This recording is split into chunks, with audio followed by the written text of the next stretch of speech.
Carlos Sainz is one of the hottest prospects on the grid right now, not because he doesn't have a contract for the 2025 season, but also because of the situation that's going on in Red Bull with the Horner allegation case. With Perez likely not ready to take over the role as the leader of the Austrian team, if all things turn south with Verstappen's threat to leave Red Bull for Mercedes, could we see Sainz as the next big thing in Red Bull? And more importantly, will the 2024 season prove that he has what it takes to be a world champion with the right machinery? Now, one of the greatest villain stories that we have to pay attention to in the 2024 season is the Carlos Sainz one, where the Spaniard would have to prove to the entire world that the Maranello team made a mistake by replacing him with Hamilton, and that the issue in Ferrari was not related to the driver lineup. That's been successfully done in the first race of the year, where he managed to outperform his teammate and George Russell, making a strong statement right after both Red Bull drivers. On one occasion, he was also pushing to pass Sergio Perez, but ultimately gave up due to the tyre degradation increasing a lot. Be that as it may, Sainz was very competitive and has proven that he can make bold overtakes in a fight with his teammate or whoever steps in his way, which should be expected from his side throughout the entirety of the 2024 season. He entered this campaign in the worst possible way for him, not knowing where he'll drive in 2025, and that's partially on Ferrari to blame as we speak. Regardless, the future of the smooth operator hangs in the air, and there's one very hot seat that might be available from 2025 onwards if Sainz proves to be the second fastest driver in 2024, Red Bull. Helmut Marko has recently spoken up about Perez's future in the team, saying that he needs to get his focus out of Verstappen and just be himself out there. So if he finishes again in second place in the Drivers' Championship, then it's evident that he'll remain in that seat from 2025 onwards. However, with the recent development of events between the Verstappen family and Christian Horner's case, something we'll get into more detail about later today, there is this huge opportunity that Sainz could use to his own advantage, which is to join Red Bull and fight for race wins consistently. Yes, the number one option still remains Sauber and the Audi project, but there is a huge problem that Sainz might encounter here. He would be forced to drive a couple of years at the back of the grid because Audi said that the first year in which they could consider themselves competitive is 2027. This means 2 years of literally building a foundation, and then it's not even a guarantee that from 2027 on, Audi will be up front, considering the fact that they do not have any experience in the sport as of now, contrary to the available seats in Mercedes, Red Bull or Aston Martin.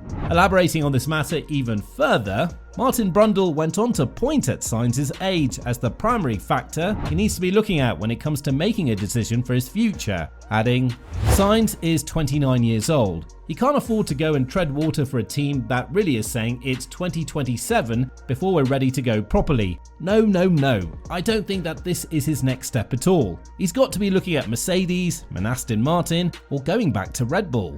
Now, for those of you who forgot, Sainz and Verstappen were teammates back in 2015, but due to the high competitiveness that the Dutchman has shown from his early Toro Rosso days, he was promoted to Red Bull while Sainz continued his career in Renault, only for him to join McLaren and Ferrari. Two different paths with a 2015 teammate that could reunite yet again from 2025 onwards. And it's obvious that Sainz has matured a lot as a driver. He proved that in the first event in Bahrain once again by driving his own race and not caring about team orders or playing the long game with Ferrari. There is no doubt that he'll be in competition a lot more than we could have originally anticipated prior to the entire Hamilton drama for Ferrari. But why would Red Bull make such a great choice for Sainz? There is a huge drama currently going on at the Austrian squad, and it seems like the Verstappen family is not satisfied with how the entire situation has unfolded with the team principal, Christian Horner. Jos Verstappen has spoken about this matter to a further extent, saying that if everything continues the way it is right now, then the team has a high chance of falling apart due to the toxic environment in which everybody is currently placed. Adding further to this, as well as the allegations of whether or not it was him who leaked the details to the Dutch media De Telegraaf, Jos went on to add, "The situation is not good for the team and is driving people apart. There is tension here at Red Bull while Horner remains in his position. The team is in danger of being torn apart. It can't go on the way it is. It will explode. Horner is playing the victim when he's the one causing the problems. Why would I do that? Max has a contract with Red Bull until 2028. He's performing great and he feels at home here. I have no interest in leaking Horner's case to the media at all. Yet Jos was seen having a conversation with Toto Wolff in Bahrain after the race, in what seemed to be a very long dialogue, and the future of the three-time world champion has definitely been one of the topics discussed. Toto was also asked about this, to which he diplomatically said that it's been a very sudden occurrence that he and Jos went on to talk about the current situation in Red Bull. And when being asked about Max's future in Mercedes from 2025 onwards, Toto's words were, "Anything is possible." Obviously, Mercedes has two drivers that have the reputation to somehow replace what Hamilton represented in the team, and they're Alonso and Verstappen.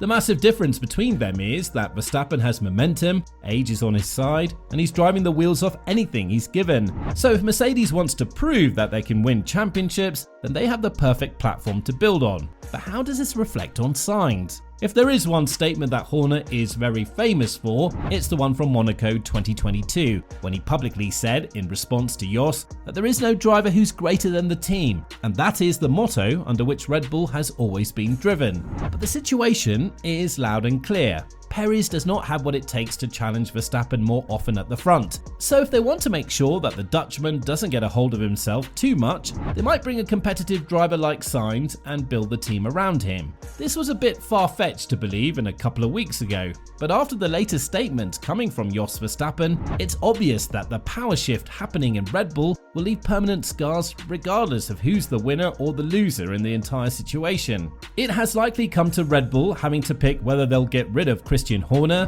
the man who's been with them from day one and has won 13 combined championships with them, or Verstappen, the Flying Dutchman who can adapt to any car given to him and who will very likely turn Mercedes into an instant championship contender, regardless of the nature of the car. Sainz's future sits solely in his hands, and if he wants to be considered for his seat, he would obviously have to outperform Leclerc, which is something he will desperately push for now that he has nothing to lose. Yes, Leclerc did have brake issues throughout the race in Bahrain, but that doesn't neglect the fact that Sainz was also faster than Russell and managed to score a podium after starting in P4, only being overtaken by the second fastest car on the grid, Perez. That being said, the stakes are extremely high, and Sainz will also have huge competition from his compatriot Fernando Alonso, who might be looking at a Red Bull seat now that the Verstappen situation has opened up a place for anybody who believes that they're brave and fast enough to challenge him in a direct duel.